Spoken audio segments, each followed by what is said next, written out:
Hi there, welcome to my YouTube channel. This is Tina from tinahills.com, and this video is about a Taurus ascendant, an Aries moon, and a Virgo sun. So you have your ascendant degree or rising in fixed Earth ruled by Venus, and you have your moon in cardinal fire ruled by Mars, the red planet, and you have your sun in mutable Earth, okay, ruled by Mercury. So the ascendant is the degree of the zodiac rising on the eastern side of the horizon at the moment of your birth, and the sign on which it falls is your rising sign. So your rising sign is sort of the interface with which you interact with society. It is the Jungian mask you wear to interact with the world. It is how the world perceives you. It's your physical body, your gestures, the way you look, your health to a certain degree.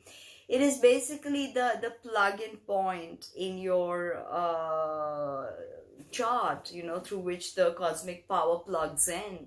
The first point, the first touch point that the soul makes with 3D is your ascendant.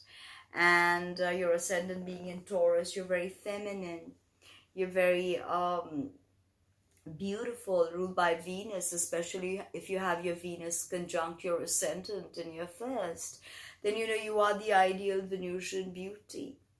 And Taurus is night, nocturnal energy, and it is womb energy. Okay, it is a fecund, fertile womb energy.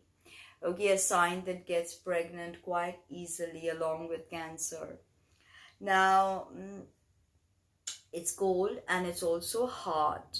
Earth is cold, Earth is hot, okay, according to some astrology specifications.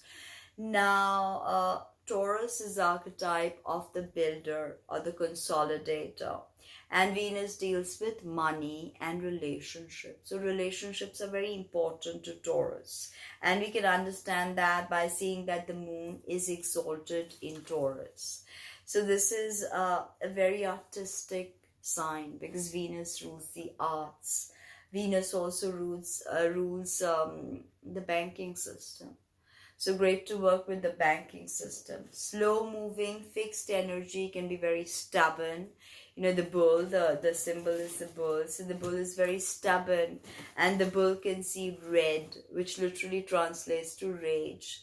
So Taurus can be quite fixed in their approach, can be quite, staunch about what they feel. And they're not susceptible to change, because fixed signs, they don't like to change. They like the status quo, and they work hard to maintain it. Okay? But this is very much about substance, and it's very tactile. So it likes to touch and feel and cook and eat. It deals with agriculture and the physical body. So you understand that.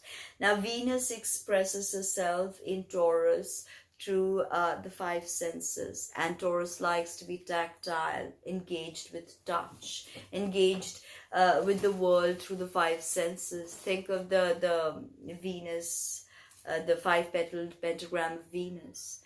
It represents how Venus works through the five senses in Taurus. In Libra, she's more airy, more intellectual. In Taurus, she's earthy and grounded. Okay, very fecund, that is why. Taurus is almost like that clay, which is fecund, fertile, very amazing, very Fibonacci, 1.618 times. Okay, very perfect in the way they look, in the way they act, in the way their homes are. Taurus ascendants rules the thyroid and the throat and the thyroid. So any difficult aspects to Venus or sixth house could see problems with the throat and thyroid. And weight, loves food, so likes to cook and likes to eat. Can cook for you, but will also really appreciate if you cook for them. Okay, and because they like to eat, they can be very into eating, which can be difficult because they tend to put on weight, and it's not easy to get it off. Sometimes it's because of the thyroid that they can't get the weight off. Okay, And Libra is your sixth house. So if you put on too much weight, and Libra is the backbone that supports you, the pelvis and the backbone. The backbone is Capricorn, but Libra also has to do with the pelvis, has to do with the way you stand up. So you can have problems there, especially if you become overweight. You like to give gifts, and you like to receive gifts also, but you're very traditional with your gifts. Okay, and you like good things. Venus, you like good things, you like sweet things, so you can be very addicted to sweets, and that could be another reason for you to put on weight if you're not careful. Okay. uh Decadent, hedonistic. Excesses of Venus can be difficult. Although Venus is benefic, but too much of Venus can be bad. So that's something Taurus has to figure out. With materialism, they can be hoarders. They understand functionality, stability, one step by step building. All of that is the positive side. But the more difficult side is possessiveness, jealousy, really hoarding things and being too entrenched into the quagmire of materialism. And that could be their downfall, because ultimately Taurus is not just about material goods and money, it's about metaphysical information. In the Vedic system, Taurus is known as Kritikas. It's the Pleiades, it's from the Pleiades constellation. And the Kritika is known as the metaphysical bridge between our world and the spirit world.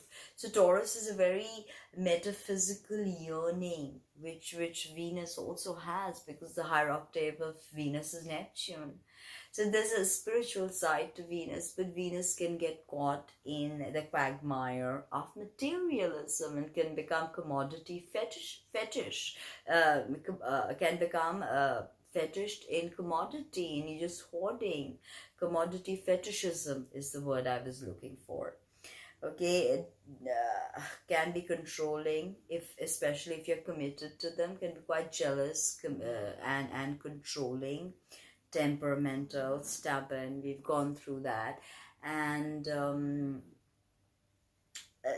they also want to rescue rootless people and give them roots. So the damsel in distress trope can be very, very effective for a Taurus male, and if you're a Taurus female, that damsel in distress trope can play out in your lives, because, you are projecting that. That's something to think about. Now, I don't like surprises, very earthy, very functional, very stable. Thank God for the stable Tauruses in our life. But Taurus is embodiment, if you think of it. So it's not just about money, but it's all the resources that money can provide us. The resources Venus provides us. Okay, now moving on to an Aries moon. This is a 12th house moon. 12th house is the most difficult house. House of death, incarceration, drowning, addiction, escapism, deceit, lies, secrets, and all of that. So moon is the archetype of the mother, nurturing, nurturance, everyday habit patterns, in our mental frame. The moon ever changes in the sky, so fluctuating, and having a moon in Aries can be very problematic in the 12th house in Aries. It's a fire sign that burns and, jabs, cuts and burns Mars. So this could have this very cut burn feeling, and Aries rules the head. So moon in Aries in the 12th house, headaches, impossible headaches, chronic migraines, ENT issues, sensitivity to gums and teeth, with anxiety, you can have brittle hair, because moon there cannot adjust, because moon is the Ida Nadi, the feminine receptive yin component of us, and put her in the domain of Mars, in a dangerous house like the 12th house. It's not a good place for the moon. The moon can get very, very overwhelmed in the 12th house in Aries. So that's something to think about. And the subconscious fears, all your ancestors And Aries can be quite a juvenile, immature energy as well, because it's the infant of the zodiac, so it understands selfishness. So with Aries moon, there could be selfishness. There could be, it's me, me, me. And if you want to get high, you want to get high, you don't care. Your mother could have also been like that, could be incarcerated. As I said, 12th house prisons, mental asylums, something, up with her mental state. And in Aries, you can have a very nervous, anxious energy about you. So keeping that in control is working with that, not controlling that, because you really can't control that, because Mars gives you this tremendous power and vroom, and if you don't use that energy will burn you. So exercise, yoga, swimming, whatever floats your boat.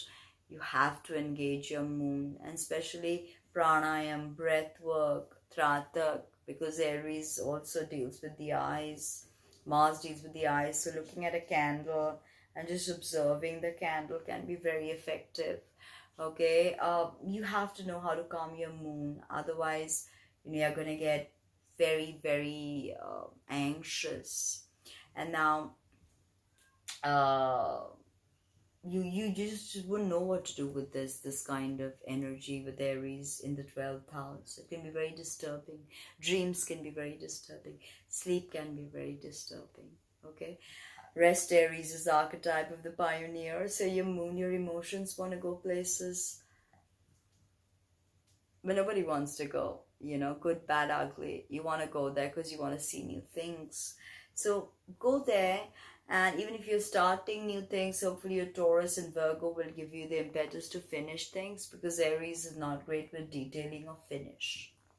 Now, you have a 5th house, Virgo, Sun. Virgo is not a good position for the Sun, but Sun in Virgo can be meticulous, organized, industrious.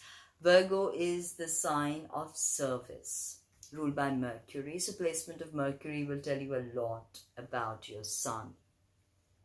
5th house is a very beautiful house of children, creativity, artistic expression, joy. It's a joyful house. So having Virgo there, not the ideal place, but the Sun does well in the 5th house. 5th house Sun, you're very artistic. And Taurus makes you very artistic. And Aries is also very artistic, very visionary. So you're definitely the artist, and your Virgo and Taurus will give you the endurance and staying power. But Virgo Sun can mean your father was very critical of you, or, made a mountain out of a molehill, sort of a thing, was very harsh, very temperamental. Your father may have thought that, okay, his way was the best, sort of controlling or nagging behind you, pushing you to do certain things that he believed would be the best for you. So, Virgo likes to serve. So even in the art you create, all the Virgo is expressing itself through the 5th house, so it's artistic. The art you create must be of some kind of service, because Virgo wants to feel industrious. Virgo Suns are very methodical and hopefully connected to the body, because Virgo also deals with the physical body and health. So that is something to watch out for. Virgo rules digestion and also the nervous system. So having a Sun there could mean a lot of, imbalance in your in the fire element in your natal chart. If you're eating too fiery food, too spicy, it may not work for you. And then again, you have the Aries moon that can give you headaches, chronic headaches. So Virgo is the archetype of service, or the servant, and there's nothing wrong with being the servant or serving someone. It is legit and it's important. So you can serve something beautiful because you want to nurture, like Taurus, and you also want to go to places where nobody wants to go. So of course, a very interesting mix between fixed and cardinal and mutable. And Virgo Sun can be impressionable. The Sun is how you want them to see you. The Sun is the father. Sun is your leadership skills, your sense of ego. So you're quite like, you want the world to see your Virgo side, but they see this artistic Venusian side to you, which is, nothing wrong with that. And your sun is trining your ascendant, so it's beautiful. That means your soul's purpose and your leadership skills are in harmony. Trines are harmonious and they happen between elements.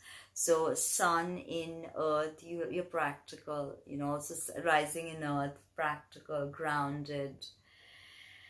So I love making this video for you. I hope you did too, listening to me. And subscribe, like, comment, share. Visit tinaheals.com to book a reading. Thank you.